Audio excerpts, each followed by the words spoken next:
today's going to be a quick one. Let's take a quick look at the 2020 BMW 330i.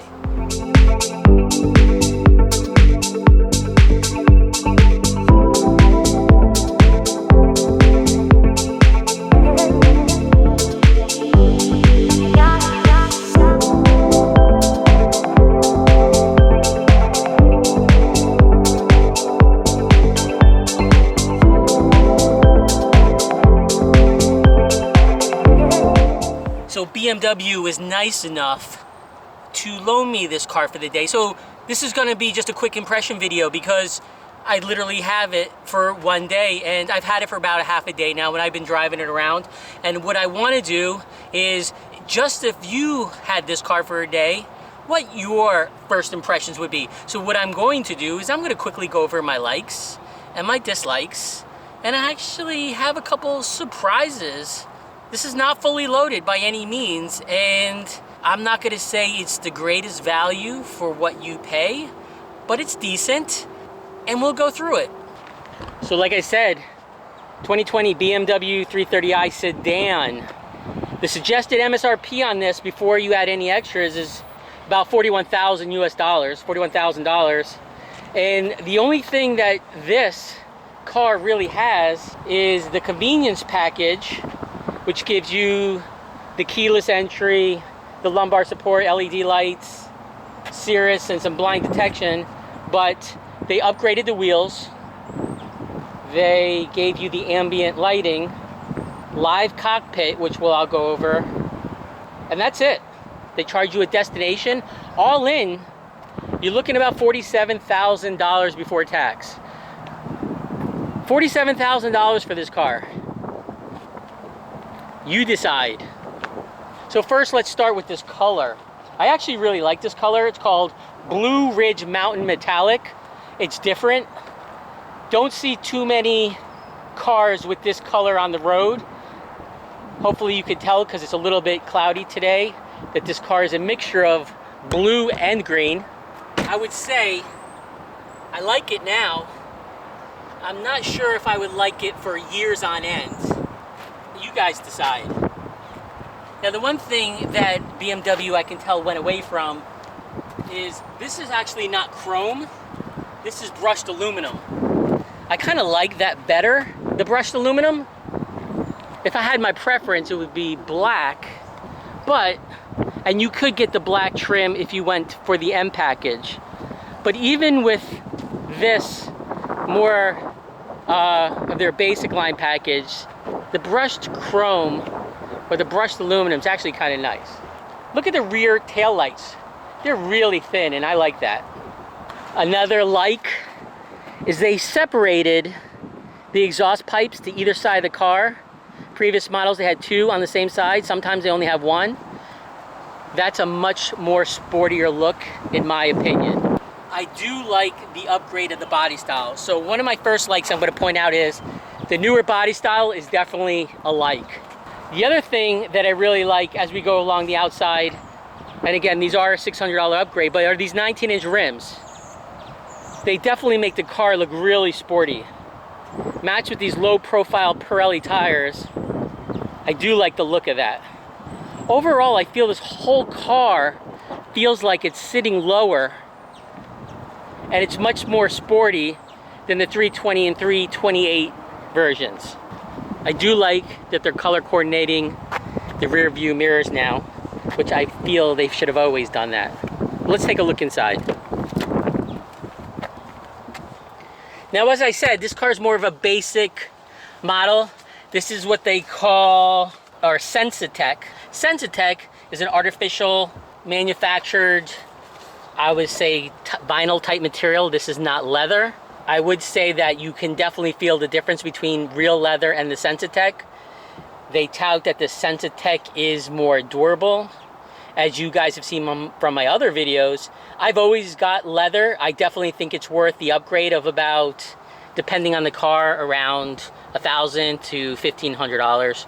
There's definitely a look and feel is very different, and I've never worn through my real leather seats to justify that I had to go to a man-made material. You can see the door panels. Some nice accents there. But overall, just like the seats, they're a little plastic looking. So from a BMW standard, I would say so-so. Not bad, but not the greatest. Very familiar with the window panel and the side view mirror panel and the hatch, the rear trunk hatch that you can pop. It is nice that they're putting these fancier door sills in. Back seat isn't bad. Plenty of leg room for the average person. I'm a smaller guy, so definitely plenty of leg room on my driver's side. And even for the passenger side, where I had somebody about 6 foot sitting in, I still believe there's enough leg room for somebody in the back seat. It's gonna be a little tight. A definite plus in this car is, if you can see, the rear air conditioning controls. That's a nice upgrade. You never used to get that in the older model BMWs, especially not in the standard models. The fact that's added here is really nice. And you can see you also have some Flywire ports there as well. So the trunk, move my stuff, is a fairly good size. You could also put the seats down. You have netting on both sides for some extra storage here. I'll show you the sticker of this car real quick. Suggested MSRP 46, 745 before tax, combined 30 MPG, 26 city, 36 highway. Never pay MSRP, people. If you do, have someone shop or do your car buying for you. I always hate it when I hear people pay MSRP for cars. Car dealerships like BMW always have incentives, and you should always expect to pay all in anywhere between 5 and 15% less than MSRP, depending on what the deal is and the model of that car. What do you feel about the interior overall? The wood grain, it's okay, it's nice. I think this is more sleek and slim down, less controls, which I think is nice. Ample storage space. The big thing that I do like is the nice big screen, high definition and touchscreen. It's called the Live Cockpit Pro with navigation. Now look at that. It's not just the screen here where you're used to seeing your nav. It's the integrated front dash screen over there as well in front. So it's the two combined. Really useful. I'll give you guys a quick tour of that. If I were to buy this car, I would definitely spend the extra $1,000 for that upgrade. Okay, let's start her up.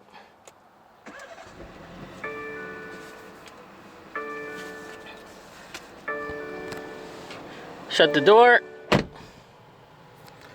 All right, the first thing I will notice is this car is pretty insulated from outside noise. The display on this is nice. It's crisp. It's bright. There is a lot of options. It's easily controlled by either button or this wheel here, which you turn and or push and or slide side to side.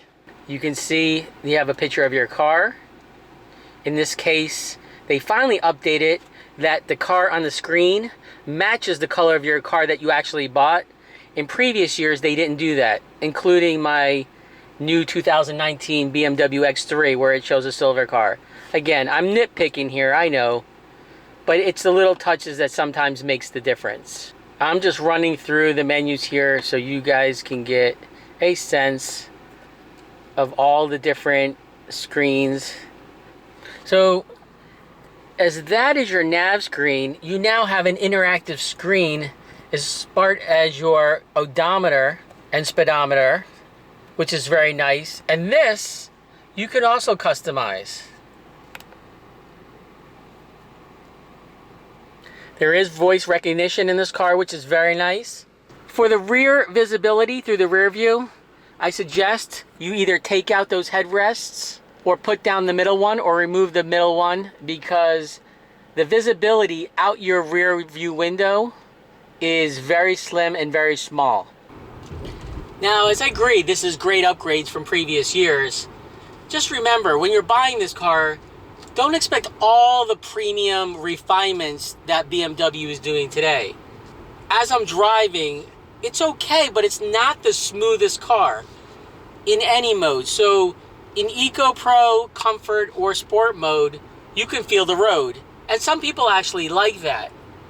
But don't expect that really comfortable, cushy, cloud-like feeling that you get in some of the other BMWs. If you look at the overall cockpit, extremely nice upgrade, well worth consideration, maybe one of the best I've seen overall. I mean, even the pixels in the screen, it almost looks like a television. Giving you a view of the rear view camera. Nice, crisp, detailed picture there as well, with some sensors, as you can hear. AC is a little loud. You can definitely hear it even on the lower settings. Now, to BMW's high standards, the steering is tight. It handles very well. As I put into sport mode, let's go take off. And this is me flooring it. Well, that wasn't bad actually at all. In sport mode, the pickup is actually quite good. Now, it's not gonna drive like an M3, don't get me wrong, but that surprised me right there. So there's basically your view as if you were driving the car. Hopefully you can see out the rear view window. So overall, let me end up. Not a bad first impression. There are definitely things I like about this car. The exterior looks, the technology, the rims, the body style, the LED lighting. Things that I don't necessarily care for. Interior, other than the technology, is a little plain and plasticky looking. Road noise. Can't dial in the driving comfort as much as I would like. And I'm not 100% sold at a price tag of almost $47,000 that a car like this justifies that. Now, I think this car's worth definitely a $40,000 to $45,000 car. Above that, I actually might start looking at other brands and or another version of this car with more features. Meaning, maybe you drop down to a 2 Series BMW and get it fully loaded. I don't know. That's up to you. But Average Jeff, letting you guys know, that's my first impression. Leave any comments.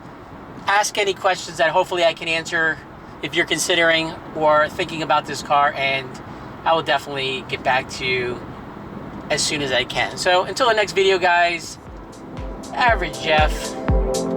See ya.